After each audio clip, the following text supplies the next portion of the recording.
The brutal invasion of Ukraine by Russia has the potential to put the brakes on the U.S. housing market, and today we'll take a look at that. I've been doing some research to see what's going on in the broader economy and how the situation in Ukraine could influence the beginnings of the spring housing market. Although experts were somewhat divided about the rate of appreciation for the housing market for 2022, there were very few of them who were predicting a downturn.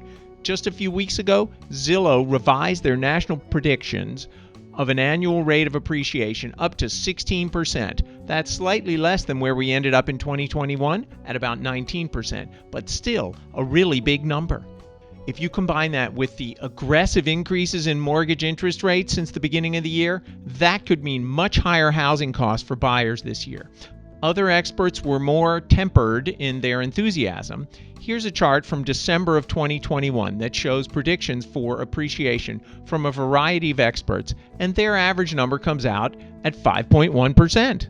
Markets of all types hate uncertainty, and what's happening in Ukraine has absolutely injected a strong dose of that into how people around the world are looking at things right now. We all wonder how long the war will last, what the ripple effects will be on the global economy, and how it'll impact the supply chain issues we've been struggling with for months, and lots of other questions. It seems inevitable that the invasion of Ukraine is going to create even higher inflation here in the U.S. The question is, how much more?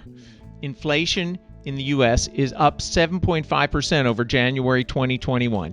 And it's front and center at the grocery store, the gas station, and just about everywhere else. We're all feeling pressed. The Fed has announced the plan for a series of rate hikes beginning in mid-March to moderate the economy and slow down inflation. It doesn't appear that they're going to postpone their rate hikes because of the invasion of Ukraine, although they might temper the size of the increase. According to a Wall Street Journal article that came out March 3rd, New York Fed President Mark Williams said he supports continued rate hikes and that the Fed is committed to 2% inflation. So, it appears that the Fed will move forward with a 0.25% rate hike at their next meeting in mid-March. Some officials have hinted over the past week that they'd be open to an even larger increase this month, and Chairman Powell has begun to lay the groundwork for the possibility of larger increases this summer.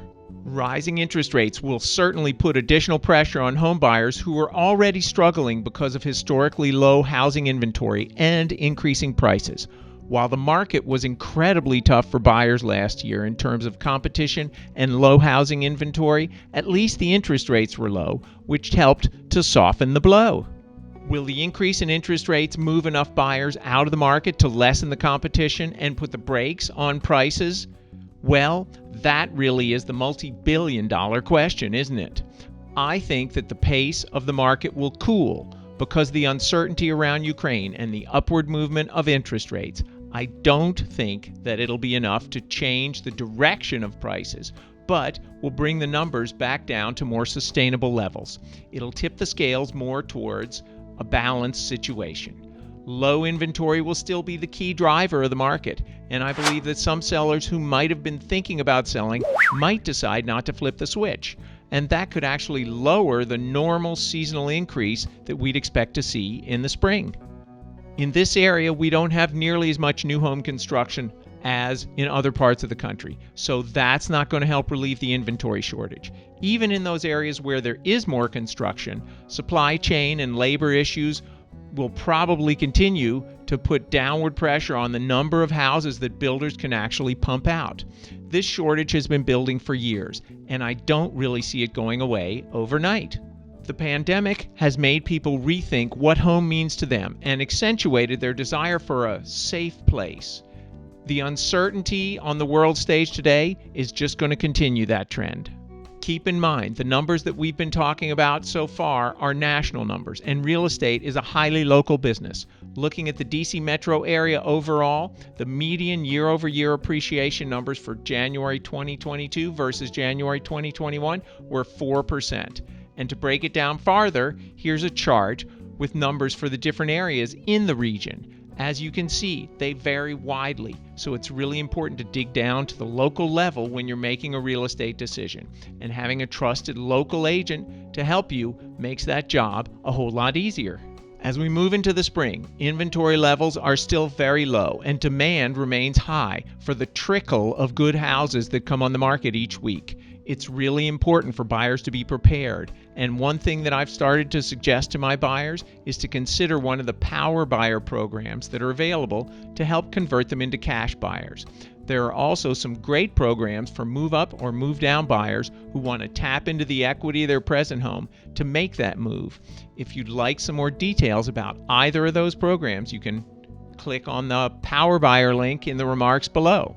It's a tough market, and putting together an offer that'll win is really a team effort between the buyers and their agent. And winners have more tools in their tool belt and use those tools to their advantage. The only thing that's certain right now is that the effects of the Russian invasion of Ukraine on the U.S. housing market are uncertain.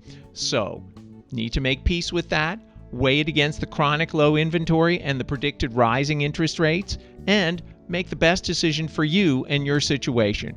But don't hold your breath waiting for the market to crash. I see the market this year moving more towards a balance, with lower rates of appreciation.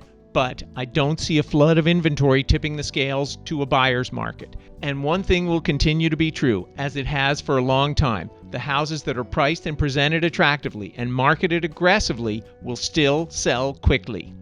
Thanks for watching, and I'll see you on the next video.